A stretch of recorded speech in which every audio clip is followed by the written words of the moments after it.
I've never been any doubt around my gender, but I like putting on dresses.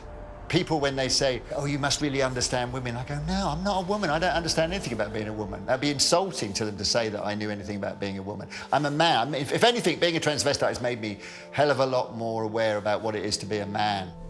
I remember I had a sort of a fantasy, maybe when I was 11 or 12, when I was forced to wear women's clothes, and it's like, whoa. Because I often think our sort of sexuality is like going through a maze in the dark, and you're pushing on the walls, and you're trying ideas out. And then suddenly a door will give way and you go, whoa, next room, let's go.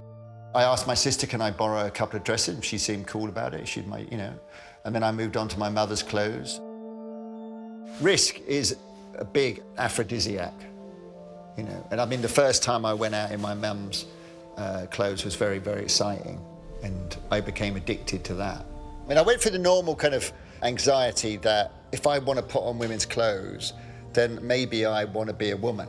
But I think I cleared that one up fairly early on. I think there were kind of news stories about transsexuals and surgery and things like that, and I thought, no, that's not me. I really don't want that. I like my cock. I like me being in a dress. I don't think I was actually struggling with that I was a man, because I also did really butch things as well, and I was quite happy doing both. I've had days where I've spent the morning roaring around the countryside on a motorbike, and then in the evening put on a dress and go out to a dinner somewhere. I would dress like a regular high street woman and hope to pass as a woman. I found in the end that the deception worked, and it was boring to do. It wasn't much fun. For me, it's more important that I look interesting rather than feminine. And so I decided I want to be a man in a dress. And so that's what I do now. I'm a man in a dress, and nobody has any doubt whatsoever when they meet me that I'm a man in a dress. I thought for me, that ability to realise the ridiculousness of it and not kind of say, you must take us seriously. Because, sometimes a bloke in a dress, we're talking about a long cultural history where that was a funny thing. And I embrace the fact now that I look funny.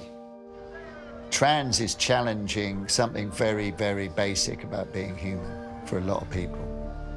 I'm more interested in the kind of emotional rewards of being, of finding who you are. That's been one of the great joys of my life, was sort of not giving a damn. That's my whole goal of life, is like not giving a damn.